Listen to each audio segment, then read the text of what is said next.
Nakita ba nyo na yung video na si Sara Duterte habang nag-i-speech yata doon sa Davao umiyak? Ano yun? Totoo ba yun? O drama lang? Ano ba yun? Nagpapaawa? O nagpupromote ng sarili? Hindi ko rin mabasa kung ano talaga eh. Kasi nung humarap siya doon sa mga dati raw niyang kasamahan, empleyado sa Davao, parang nagsisisi siya at tumakbo pa raw siyang vice president. Dapat daw nag-mayor na lang siya. Kaya ang daming tanong kung drama, papaawa o gimmick. Kasi wala namang pumilit sa kanyang tumakbong vice president. Pinipilit siya ni Duterte, yung kanyang ama, na tumakbong presidente. Pero wala namang pumilit sa kanya na tumakbo siyang vice president. Hindi naman totoo na siya ay pinilit ni Pangulong Marcos noon o BBM na siya ay tumakbong vice president. Dahil inamin din sa isang okasyon, inamin ni Sara Duterte na siya ang nagsabi kay BBM na kung pwede siyang tumakbong vice president. Siya yung nakiusap na siya ay gawing vice president. Kasi ang gusto talaga ni Digong Duterte, yung kanyang ama, tumakbo siyang presidente. Ayaw niya. So, nung tumakbo si BBM, nag-usap sila, kinuha siya ni BBM bilang vice presidential candidate. Ayun. Kasi yung speech na ayaw ko lang gamitin yung video kasi baka maka-copyright ako sa Davao yan eh. Nangyari.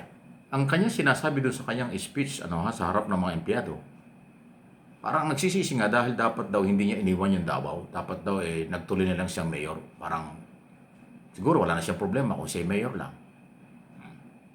Nag-vice president siya. Naging secretary pa ng Department of Education. Ngayon nagkasabit-sabit. Merong impeachment.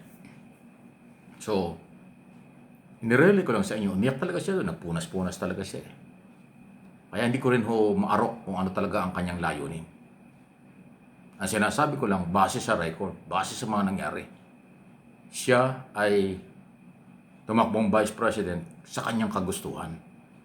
Walang pumilit sa kanya. Kung sinunod niya ang kanyang ama, na si Digong Duterte, ang kanyang tatakbuhin dapat nun? Presidente. O diba? Hindi niya sinunod. O ngayon, vice president siya. Maraming problema. Ayan. So, kayo nang bahala. Naitanong ko lang. Dahil kasi nag-viral yung kanyang mga sinabi at yung pag-iyak niya eh. Siguro nga si Sara, kung nanatiling mayor, baka tahimik yung mundong kanyang ginagalawan. Kasi wala namang makikialam sa kanya ng mga taga-ibang lugar. Kasi Davao, local lang yan. Naging vice president. Nakipag-alyansa kay Pangulong Marcos pero hindi nagtagal at ngayon kalabang pa at matindi pa ang paninira.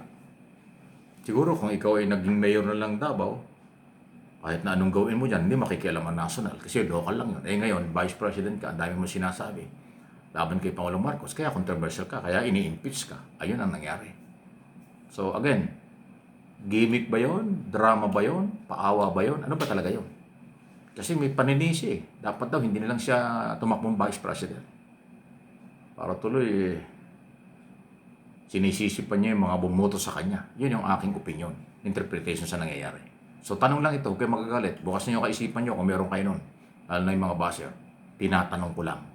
Marami kasing nagko-comment na kahit tanong lang, hindi alam yung tanong. Kaagad-agad nang huhusga. Anyway, maraming ganun. Bahala na kayo. Si Lord na ang bahala yan. Sunod na ating pag-usapan. Ito pong nangyari sa 4 na araw na pre-trial sa International Criminal Court sa kasong Crime Against Humanity, paglabag sa karapatang pantao sa mga Pilipino nung siya ay mayor at presidente si Rodrigo Roa Duterte, dating Pangulo. Dahil dyan, hanggang ngayon nag-iingay pa yung kampo ng mga Duterte na wala daw crime against humanity. Wala daw jurisdiction ang ICC. Wala daw legal na karapatan ng ICC sa isang Pilipinong katulad ng dating Pangulo. Yan ang kailang mga argumentong hindi matapos-tapos hanggang ngayon. Ako na may nagtataka. Kasi hindi gagawin ng ICC kung wala silang jurisdiction. Hindi magkakaroon ng pre-trial kung walang jurisdiction. Nag-participate naman yung kanyang abogado. Nanindigan pa nga doon na kung ano-ano mga sinabi. O di ibig sabihin yung pag-attend, pag-participate ng abogado ni Duterte sa ICC, admission yun na kanyang kinikilala ang jurisdiction. Hindi ba? Yung paglalatag niya ng counter evidence, counter argument doon sa mga prosecutor, ay bahagi yon ng kanyang pagkilala dahil napunta sila doon. Ay bakit sinasabi pang walang jurisdiction? Di ba nagtatanong lang? Sunod na issue, yung wala daw crime against humanity. Ayun speculation.